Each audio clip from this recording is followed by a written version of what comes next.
नसरल्ला का उत्तराधिकारी और हिजबुल्लाह का नया चीफ हाशिम सैफुद्दीन भी मारा गया है। बताया जा रहा है कि हिजबुल्लाह के बड़े नेताओं की बैठक के दौरान बंकर पर हमला किया गया और उस हमले में हाशिम सैफुद्दीन की मौत हो गई है। हिजबुल्लाह चीफ नसरल्ला के मारे जाने के बाद हाशिम सैफुद्दीन को चीफ बनाया गया था। हाशिम सैफुद्दीन नसरल्ला का भाई था। अपने भाई की तरह हाशिम सैफुद्दीन भी एक मौलवी था।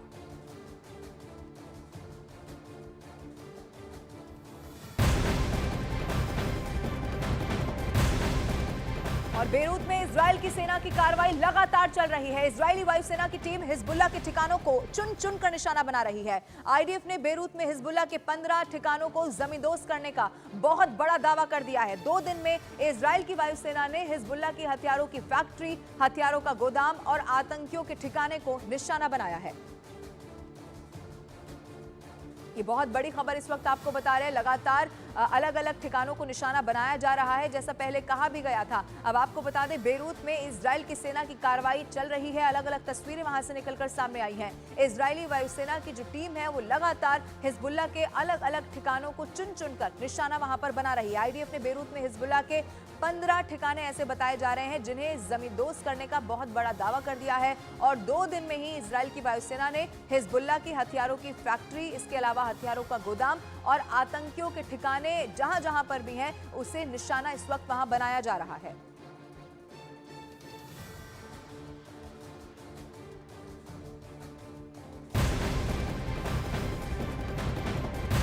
इधर लेबनान में इजराइल की डिफेंस फोर्स की कार्रवाई लगातार चल रही है। इजराइल की सेना दक्षिण लेबनान में हिजबुल्लाह के खिलाफ ग्राउंड ऑपरेशन कर रही है। इजराइल की सेना ने ग्राउंड ऑपरेशन का वीडियो अब जारी कर दिया है, जिसमें इजराइल की रिजर्व ब्रिगेड की टीम सर्च ऑपरेशन करते और हिजबुल्लाह के ठिकानों को ध्वस्त करती हुई दिखाई दे रही है। जो तस्वीर सामने आई है, वीडियो जारी किया गया है, वो भी आपके टीवी स्क्रीन पर हम आपको दिखाने जा रहे हैं। लेबनान की ये तस्वीर है जहां इजराइल की डिफेंस फोर्स की कार्रवाई चल रही है। इजराइल की सेना दक्षिण लेबनान में हिजबुल्लाह के खिलाफ ग्राउंड ऑपरेशन लगातार वहां चला रही है। इजराइल की सेना ने इसी ग्राउंड ऑपरेशन का एक वीडियो जारी कर दिया है। इसमें आपको दिखाई देगा कि इजराइल के रिजर्व ब्रिगेड की टीम सर्च ऑपरेशन कर रही है, यानी कि हिजबुल्लाह के ठिकाने कहां कहां पर हैं इसे ढूंढा जा रहा है और उसके बाद उसे ध्वस्त किया जा रहा है। और इजराइल ने बेरूत पर एक बार फिर से हमला कर दिया है। हिजबुल्लाह लड़ाके भी इस वक्त इजराइल पर मिसाइल और रॉकेट की बौछार कर रहे हैं। हिजबुल्लाह को तुर्की से मिल रहे सपोर्ट ने युद्ध को एक नया मोड़ दे दिया है। अरब देशों ने भी ईरान में इजराइल के खिलाफ माहौल बना दिया है। उधर तुर्की की बात की जाए तो यहां रखे अमेरिका के एटम बम इजराइल के लिए सबसे बड़ा थ्रेट बन गए हैं।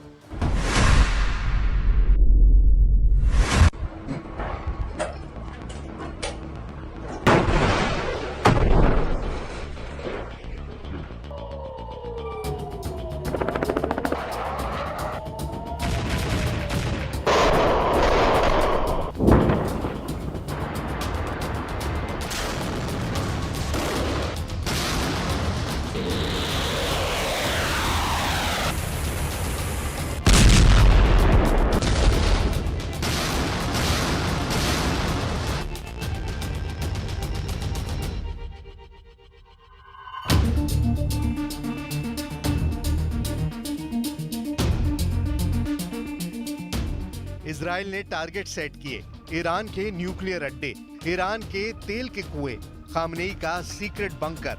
लोकेशन तय हो चुकी है, लेकिन हमले का वक्त अभी तय नहीं। हमला तब होगा जब अमेरिका से ग्रीन सिग्नल मिलेगा। सुपर पावर ने नेतन्याहू को एटमी साइट दहलाने की मंजूरी अब तक नहीं दी है। इसी वजह से इजराइल ईरान फ्रंट पर सब्र दिखा रहा है, बाकी जगह दुश्मनों को चुन चुन कर दहला रहा है।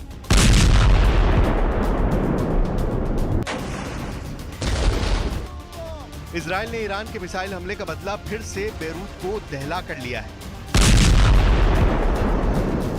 आधी रात जंगी जेट से बारूद बरसाकर बेरूत को पाट दिया गया है।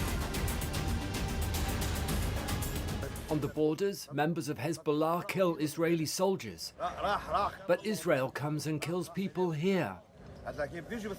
Wherever there is a building, they damage it. This is what they are able to do. Israel के हमले में झुलसे बेरूत में धुएं का गुबार अगली सुबह तक उठता रहा। बेरूत में जलती इमारतों से उठती लपटें अब भी शांत नहीं हुई हैं। इतने पर भी नेतन्याहू को सुकून नहीं मिला है। इजराइल अपने हर दुश्मन की टोटल तबाही के मिशन में जुट गया है। लेबनान में हिजबुल्लाह पर बारूदी प्रहार नॉनस्टॉप जारी है। यमन में हूती विद्रोहियों को जंगी जेट से आईडीएफ दहला रही है। नेतन्याहू ने गजा और वेस्ट बैंक में हमास को रॉकेट अटैक से धुआं कर रखा है। सीरिया में भी इजराइल ने नया फ्रंट खोलकर मिलिशिया लड़ाकों के चीथड़े उड़ा दिए हैं। इजराइल के हाहाकारी हमले से अब भी बचा हुआ है तो वो है सिर्फ ईरान। लेकिन कब तक? जवाब अमेरिका ने दिया है। अमेरिका ने तय किया है कि ईरान को इस बार अच्छी डोज दी जाएगी, ऐसी डोज जिससे अली खामनेई की आए दिन वाली धमकियों का अंत हो जाए। ईरान से युद्ध में सुपर पावर अमेरिका इजराइल को फुल सपोर्ट देने का ऐलान कर चुका है। लेकिन जो बाइडेन ने नेतन्याहू के सामने एक शर्त रख दी है। इसी शर्त पर हमले ने फिलहाल ब्रेक लगा दी है। शर्त क्या है? खुद जो बाइडेन की जुबानी सुन लीजिए।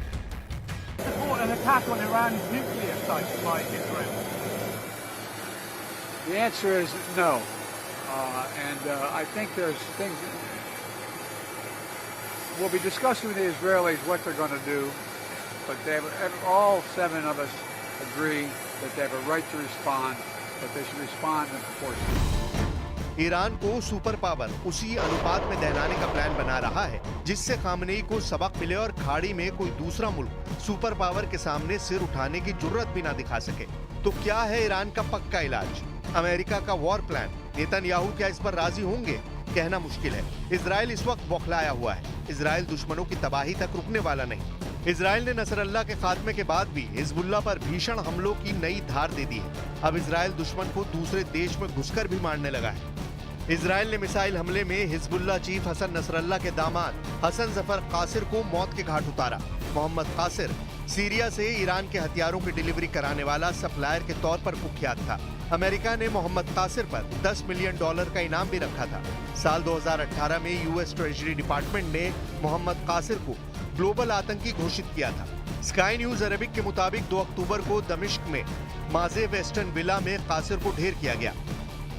जैसे ही इजराइल ने नसरल्लाह के दामाद का सफाया किया, तल अवीव के आसमान में ड्रोन उड़ने लगे। ईरान के अघोषित लड़ाके हूती की एयरफोर्स ने जाफा में ड्रोन स्ट्राइक करने का ऐलान किया। हूती फाइटर्स ने ड्रोन हमले में इजराइल को भारी नुकसान पहुंचाने का दावा भी किया है। हूती विद्रोहियों ने ऐलान किया कि इजराइल पर हमले की उनकी ये 5वीं किश्त थी। आने वाले दिन इजराइल के लिए और खतरनाक होंगे।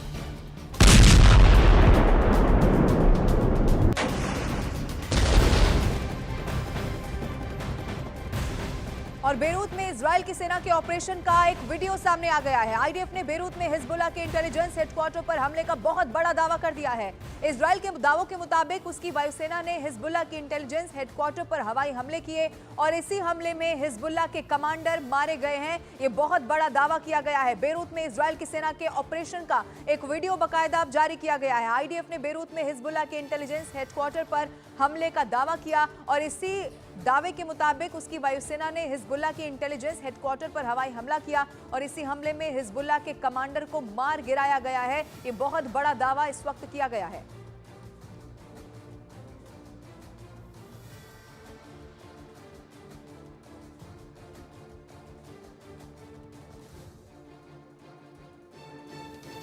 और जो वीडियो जारी किया गया है वो भी इस वक्त आपकी टीवी स्क्रीन पर आपको दिखा रहे हैं। महायुद्ध से जुड़ी हुई तमाम ऐसी तस्वीरें सामने आ रही हैं जो ये बता रही हैं कि ये युद्ध कितना ज्यादा और विध्वंसक होता हुआ चला जा रहा है। अब हूथी विद्रोही जाफा में कई ठिकानों को निशाना बना चुके हैं। वो ड्रोन हमले से जाफा को दहला चुके हैं और अब उन्होंने अपना अगला टारगेट भी सेट कर लिया है, जिससे नेतन्याहू की चिंता और ज्यादा बढ़ गई है। ऐसा इसीलिए क्योंकि हूथी लड़ाकों की मिसाइल रेंज में पूरा का पूरा इजराइल आता है।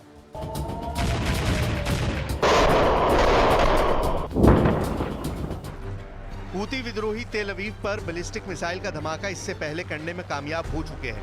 हूती लड़ाकों की मिसाइल की रेंज में पूरा इजराइल आता है। इजराइल आरोप लगाता है कि हूती विद्रोहियों की मिसाइलें ईरान मेड हैं, जिन्हें सीरिया और अफ्रीका के रूट से यमन में सप्लाई किया जाता है, जिसके चलते इजराइल ने सीरिया में भी हमले तेज कर दिए हैं। इजराइल ने सीरिया में जिस हथियार डिपो को धमाके से उड़ाया है, उसके पास रूस का सबसे बड़ा हवाई सैन्य अड्डा भी है। गुरुवार की सुबह इजराइल के फाइटर ड्रोन और जंगी जेट ने सीरिया के जबलेह में हथियार डिपो पर मिसाइल स्ट्राइक की। 40 से 50 मिनट तक चले हमले के दौरान बारूदी धमाके का शोर कई किलोमीटर दूर तक सुनाई देता रहा। जिस हथियार डिपो को दहलाया गया वो सीरिया में सबसे बड़े रूसी एयरबेस हमीमीम के करीब लताकिया में है।